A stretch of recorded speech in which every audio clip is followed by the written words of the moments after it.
that I'm going to park the benches. I think I'm safer standing like this. Yeah, that's good, yeah. The thing is that they're not balanced. Okay, not balanced. Okay. I want to welcome everybody. This is so joyful for me. I can't thank you enough for coming.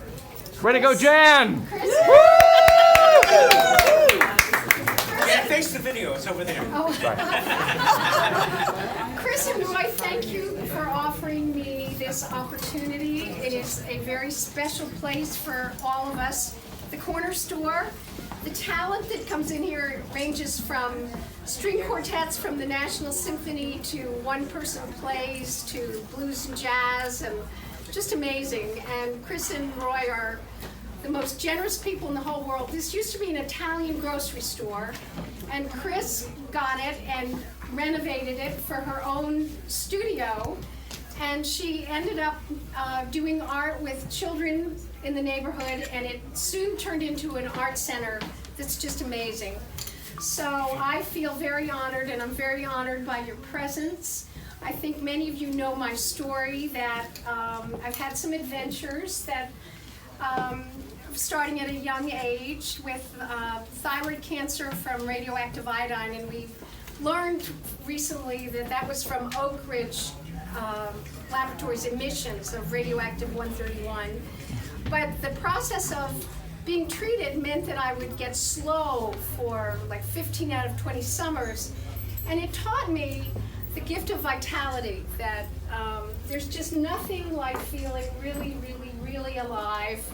And so I would get slow from not having thyroid in my system from the cancer, and then I would be rejuvenated. And then 20 years later, the other shoe dropped, and from the radioactive iodine that I drank to be cured, I ended up with a couple of very large brain tumors that luckily were not malignant, but that would have threatened my life. And after that experience of having everything come back so wonderfully and so alive, I just said, you know what, I've been in a lot of shows, I just want to work. I want to see what my brain wants to do. And this is the product of being very stubborn about just doing what I wanted to do.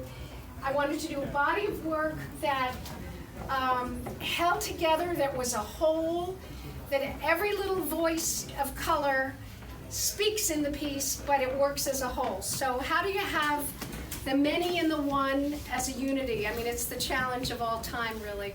So there are stories for these pieces. I don't want to talk more than 10 minutes. I'll tell you a couple stories. This piece here is called Madame Pele's Snail.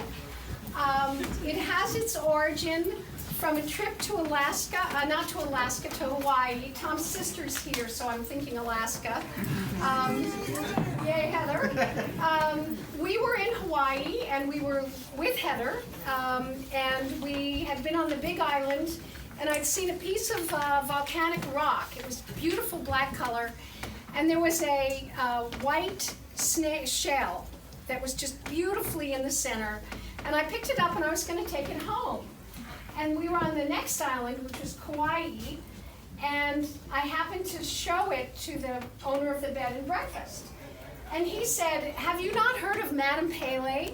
Madame Pele is the goddess of the volcano on the Big Island, and a lifetime of bad luck if anyone takes anything off that island. So Tom said, you put that down. So this was, I was working on, there's a larger version. Madame Pele's first snail is larger and not as complex, but it was a piece where I was just beginning to balance a bunch of rectangles and those triangles at the top, and I couldn't figure out how to unify all the rectangles, and I started doing this spiral, and I love spirals. Spirals are age-old symbols, you know, of all kinds of things, including eternity. And I did these little dots, and with so many of my pieces, I know when they're done what it is. You know, the titles are what it suggests to me when it's all done. And I said, that's Madame Pele's Snail on the first one. This one has more complexity under the triangles. And those little squares, you could think of Amish quilts, you could think of West African textiles, you could think of bricks, and you could think of Mexico, you could think of all kinds of things, but to get those little bloody orange ones in the right number in that corner took maybe 3 weeks. It was like back and forth and back and forth.